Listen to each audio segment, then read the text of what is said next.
Saya tidak mengirakan Karang Taruna Jawa Tengah ini programnya sangat luar biasa kencengnya untuk konsolidasi dari tingkat kabupaten sampai ke kecamatan juga kencang semuanya. Saya sampaikan terima kasih dan ini momentum bagi kita untuk menyiapkan tahun 2045.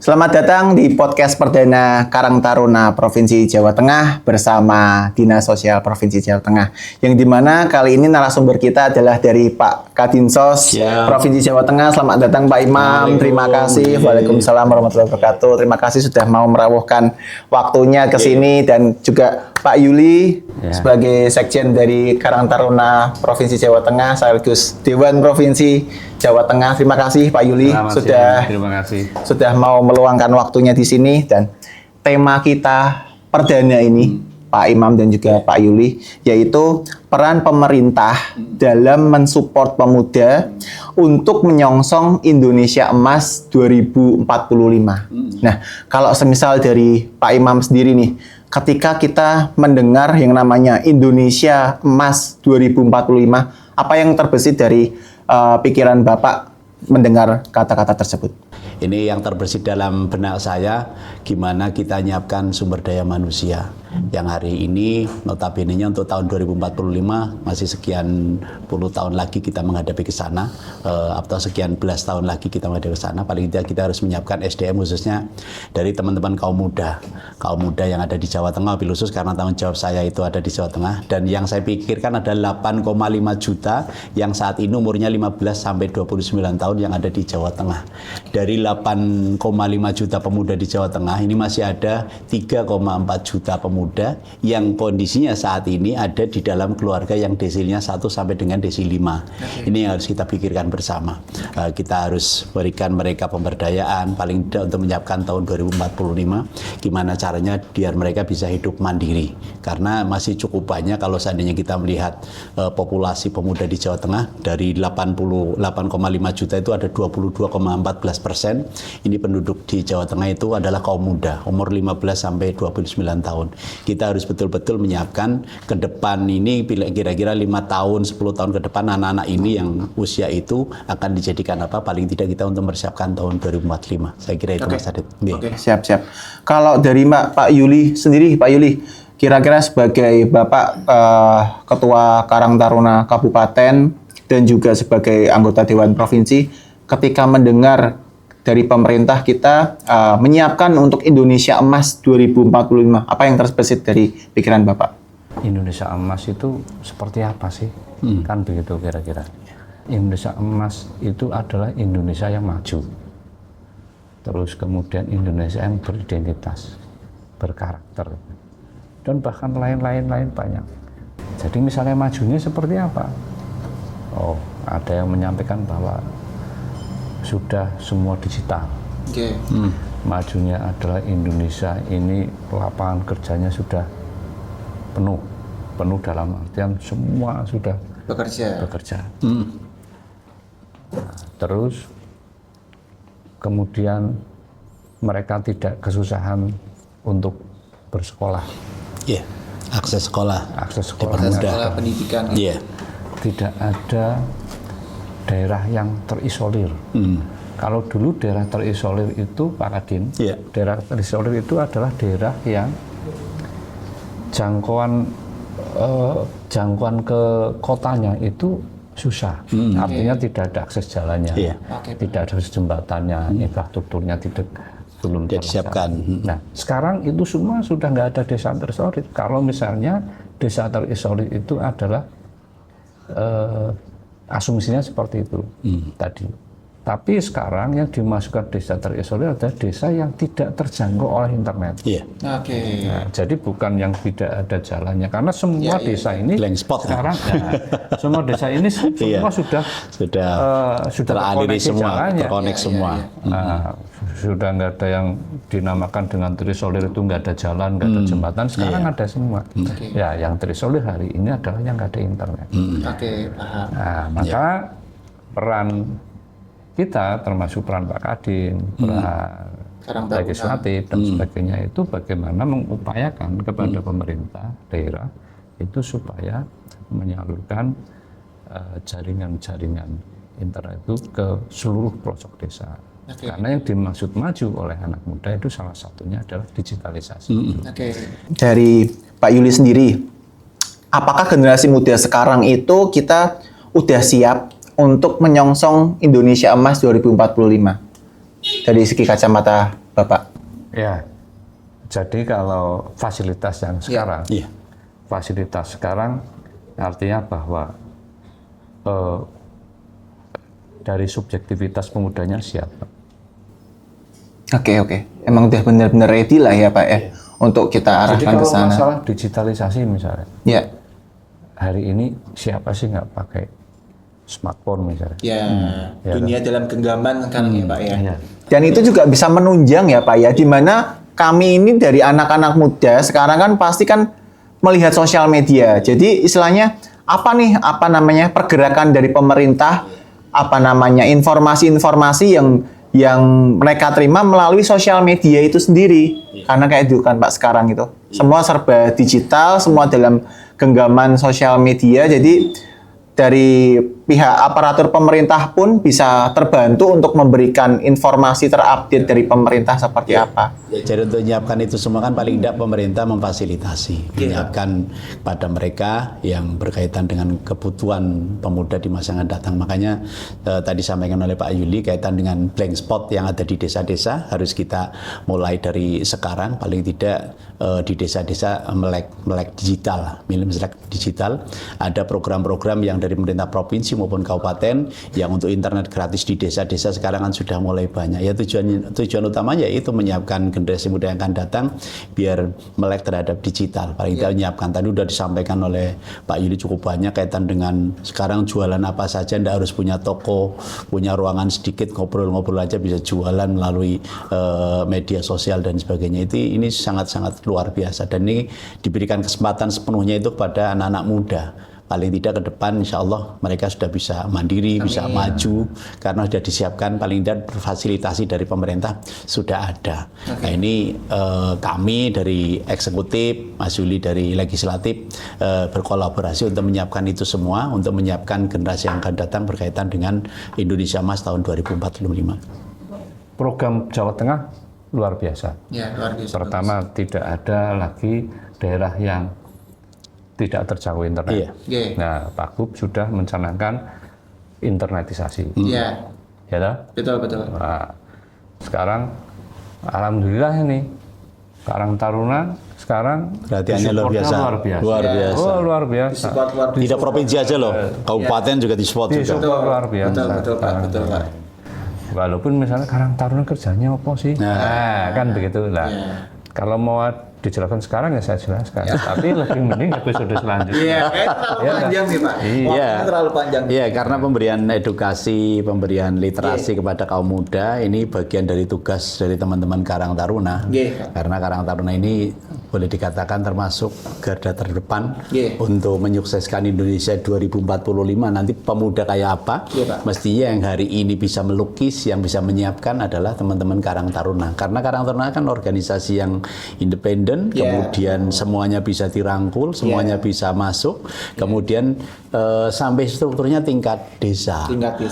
Jadi komunikasinya dari mulai desa sampai ke pusat nyambung. Saya kira ini bagian dari satu yang lompatan yang sangat luar biasa dan alhamdulillah teman-teman di Dewan juga perhatian terhadap Karang Taruna. Kami dari eksekutif juga ikut mensupport. Nah ini yang tugas kita bersama, gimana caranya 2045 itu pemuda-pemuda Jawa Tengah khususnya siap untuk berkompetisi di 2045. Siap. Ini agak menginformasikan juga Pak Iya. bahwa sebenarnya Karang Taruna itu adalah juga anak kandung kan Pak Iya. dari pemerintah gitu. Yang dimana kita ini Karang Taruna juga yang melahirkan tuh dari pemerintah. Kayak semisal kita dari Karang Taruna Provinsi Jawa Tengah otomatis lebih menginduknya dengan pemerintah setempat dan melalui dinas sosial. Yang dimana kadang tuh banyak teman-teman dari pemerintahan juga Pak Imam itu masih belum mengetahui. Kesannya, wah Karang Taruna gitu, Jojo ormas sih gitu Pak Yuli. Jojo apa nih? Padahal kita ini kan istilahnya sambungan dari pemerintah untuk melaksanakan program-program pemerintah di lapangan untuk ikut membantu mensukseskan, untuk membantu ikut mengawal gitu nggih. Nah, kalau pengalaman dari Pak Imam sendiri, Karang Taruna dari zamannya Pak Imam yang dulu seperti itu dan sekarang yang dipimpin oleh Ketua Ananta di Provinsi Jawa Tengah ini perkembangannya seperti apa sih? Iya, jauh sekali. Artinya Karang Taruna dulu kan kayak semacam apa sih ya? Kalau di desa ya kayak pembantunya kepala desa ya. Artinya belum dioptimalkan betul. Padahal Karang Taruna kan strategis sekali. Dan alhamdulillah kalau dulu saya sebelum masuk sini Karang Taruna ada namanya tapi kegiatannya tidak kelihatan Mas. Tapi setelah kemarin pergantian kepengurusan alhamdulillah ini kinerjanya sangat luar biasa dan melebihi ekspektasi Mas. Saya tidak mengirakan Karang Taruna Jawa Tengah ini programnya sangat luar biasa kencengnya untuk konsolidasi dari tingkat kabupaten sampai ke kecamatan juga kencang semuanya. Saya sampaikan terima kasih dan ini momentum bagi kita untuk menyiapkan tahun 2045. Yang penting kolaborasi Karang Taruna Provinsi Kabupaten dengan OPD yang ada di provinsi maupun di kabupaten kota harus tetap terjalin dengan baik. Oke, kalau dari segi Pak Yuli sebagai Sekjen di Karang Taruna Provinsi dan juga Ketua Karang Taruna Kabupaten, perkembangan seperti apa sih Pak Yuli yang Pak Yuli sendiri rasakan tuh? Dulu itu Karang Taruna itu kalau image publik di daerah di bawah di daerah pedesaan Karang Taruna gue ya organisasi atau pemuda-pemuda sekumpulan anak muda yang digunakan pas misalnya 17-an tadi panitia itu biasa PHBI terus jadi panitia glidik orang punya gawe itu itu rewang-rewang itu nah jadi Karang Taruna terus kemudian image-nya adalah kita sering minta-minta, bikin proposal, proposal, nah itu kita rubah. Nah sejak saat itu Karang Taruna nggak boleh, terutama di Banyumas sana, nggak boleh membuat proposal. Nah kemudian kita programkan bareng. Nah terus dari mana dananya? Nah, karena Karang Taruna itu adalah mitra pemerintah. Di berbagai tingkatannya, kalau provinsi berarti dengan pemerintahan provinsi, kecamatan dengan kecamatan, di desa dengan kelurahan, dengan kelurahan. Nah, itu kita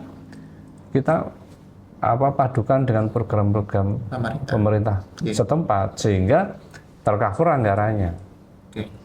Misal,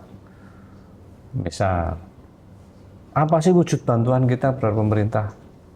Wujud sinergitas kita dalam pemerintah, misalnya pemerintah punya, desa itu punya program tentang pendataan orang miskin, kita ikut di dalamnya, ikut mendata. Dengan misalnya dengan modal handphone aja kita bisa. Apa yang disebut miskin sesuai dengan peraturan pemerintah. Nah, maka kita dengan merujuk pada itu kita kemudian bergerak. Kita kemudian bekerja. Misalnya pendataan. Pendataan itu dianggarkan oleh apa? Pemerintah desa. Untuk pendataan, outcome-nya adalah terdata warga miskin di desa tersebut. Karang Taruna sekarang kerjanya begitu. Lapangan untuk program Karang Taruna di tingkat bawah sangat luar biasa. Kalau seandainya Karang Tarunanya bisa bekerja bisa menjalankan programnya, saya kira kesempatan untuk mengabdikan masyarakat sangat luar biasa. Paling tidak kita menuju ke situ lah. Tapi memang tidak semua wilayah bisa begitu ya. Karena masih butuh waktu, masih butuh literasi. Nah, tapi paling tidak kita mindsetnya terhadap Karang Taruna. Betul. Jadi kolaborasi antara Karang Taruna sendiri dengan pemerintah gitu. Ya, baik dari desa maupun daerah maupun dari provinsi maupun pusat ada kerjasamanya. Nah, Saya kira di Jawa Tengah kan sudah cukup solid ya kepengurusan Karang Taruna, tinggal kita mensolidkan yang di bawah, dan ini sudah dimulai sejak kepemimpinannya Mas Ananta dan Mas Yuli, ini sudah sangat luar biasa. Dari Pak Imam, istilahnya dari pemerintah sendiri itu gimana sih kalau semisal di zaman sekarang ya, case-nya Pak Imam, beradaptasi dengan generasi muda, terutama di lapangannya itu dengan teman-teman Karang Taruna yang serba cepat. Iya, khusus yang di dinas sosial sih sementara ini alhamdulillah sesuai dengan dawuh Pak Gubernur 1 kali 24 jam harus terselesaikan, sudah pemerintah hadir, ini alhamdulillah sudah kami lakukan, terutama pada masalah-masalah sosial. Misalkan ada orang yang terlantar, misalkan ada orang yang anak yang tidak sekolah, kemudian sampai sekarang masih nganggur dan sebagainya, terutama untuk yang putus-putus sekolah. Alhamdulillah kami sih cepat respon lah, dalam arti 1 kali 24 jam kita hadir untuk solusinya sambil jalan. Misalkan dia pengen sekolah lagi kan masih butuh proses, tapi kalau seandainya masalah sosial, misalkan kayak orang dipasung, kemudian ada orang hamil tidak punya KIS dan sebagainya, itu juga kalau di kami sudah sangat respect lah, cepat untuk dalam penanganannya. Jadi ini media sosial sangat membantu kami ketika mungkin ada kaum muda dari teman-teman Karang Taruna yang bisa memberikan edukasi kepada masyarakat kaitan dengan pelayanan sosial. Kalau seandainya perlu bantuan kami di Dinas Sosial Provinsi, insya Allah sih dalam hal ini sangat membantu, dan untuk kecepatan bantuannya cepatlah. Kayak kemarin itu di Pemalang ada ODGJ yang kebetulan dia anaknya pinter Mas, SD ranking 1, SMP ranking 1, SMA-nya masuk 10 besar. Perguruan tingginya apa? STAN Mas. Setan D3, cuman gara-gara calon istrinya itu kawin duluan jadi stres. Itu juga dari kaum muda yang menyampaikan kepada kami, dan alhamdulillah sudah kami ambil, kami taruh, kami tempatkan di rumah sakit. Mungkin 2 minggu kami akan ambil untuk direhab di panti kami, karena panti kami ada untuk panti ODGJ, kami rehab di sana. Nanti kalau sudah sembuh kami balikan pada keluarga. Jadi ini kecepatan untuk merespon terhadap permasalahan sosial ini harus cepatnya, tidak boleh menunggu lama-lama. Yang penting pemerintah hadir dulu. Syukur-syukur kalau seandainya saat hadir sudah langsung eksekusi. Sudah langsung eksekusi. Kayak misalkan dia sakit yang parah, kemudian dia punya KIS, sudah diambil dulu. Yang penting masalah pengobatan nanti urusan belakang, yang penting pemerintah hadir. Nanti masalah dana dia tidak punya KIS dan sebagainya, kami bisa koordinasi dengan Basnas, kita bisa berkoordinasi dengan CSR perusahaan yang ada di Jawa Tengah. Saya kira alhamdulillah terselesaikan semua sih kalau seandainya masalah-masalah sosial yang ada di Jawa Tengah, Mas Yuli. Iya. Terkait untuk generasi muda tadi Pak, balik lagi. Apa sih yang dari Pak Imam sendiri khawatirkan, terutama tentang yang ada di Karang Taruna? Semisal saya tuh ada kekhawatiran seperti ini Mas buat generasi muda, apalagi di balik kemajuan teknologi dan juga zaman yang semakin berkembang ini Pak. Gimana sih? Saya khawatirnya itu Mas, kaum muda sekarang dengan adanya digitalisasi yang sangat luar biasa, kemajuan digital yang sangat luar biasa, magernya itu Mas. Anak-anak muda itu yang sekarang malas gerak, dalam kesehatan. Ini yang saya khawatir ke depan ini, kesehatan pemuda itu kayak apa ke depannya ya. Kemudian kalau seandainya dia semua serba ada di media sosial, saya khawatirnya dia malas untuk sekolah, malas untuk kuliah. Karena denganlah ngapain harus belajar, ngapain harus sekolah, ngapain harus kuliah, wong di media sosial ada semua, bisa dipelajari semua. Saya khawatirnya itu. Tolong diperhatikan ya teman-teman ya. Saya khawatirnya itu, tapi harapan saya sih tidak sampai terjadi. Saya kira dunia dengan kecepatan perubahan yang sangat luar biasa, muda harus segera menyesuaikan. Dan kami dari pemerintah provinsi harus siap untuk bisa menyesuaikan diri dengan kemajuan pemuda. Kalau seandainya kita modelnya masih pelayanan jadul-jadul kayak dulu, ya kita ketinggalan dengan kaum muda, Mas. Oke. Ini terakhir nih Pak, closing statement. Saya minta sarannya, saya minta nasihatnya dari Pak Imam dan juga Pak Yuli untuk teman-teman generasi muda di Indonesia. Monggo dari Pak Imam dulu. Iya, terima kasih pada kaum muda. Tolong jangan pesimis, tetap optimis menghadapi tahun 2045. Kesempatan untuk panjenengan kaum muda sangat-sangat luar biasa, kesempatan untuk maju, kesempatan untuk panjenengan kaya, kesempatan untuk panjenengan jadi orang, itu kesempatannya sangat luar biasa. Jangan pesimis, tetap optimis meraih tahun 2045. Monggo dari Pak Yuli. Ya, kalau saya sederhana. Kita boleh apapun kita raih. Ya. Ya. Pinter dan sebagainya, maju teknologinya dan sebagainya. Yang penting jangan lupa budaya kita. Ya. Karakter. Budaya orang Indonesia nih Pak Yuli. Budaya ketimuran. Terima kasih. Ya, terima kasih. Beginilah dan berikut podcast perdana dari Karang Taruna Jawa Tengah. Sampai jumpa di podcast berikutnya. Wassalamualaikum warahmatullahi wabarakatuh. Terima kasih banyak Pak Imam, Pak Yuli. Matur suwun sangat. Terima kasih Pak Yuli.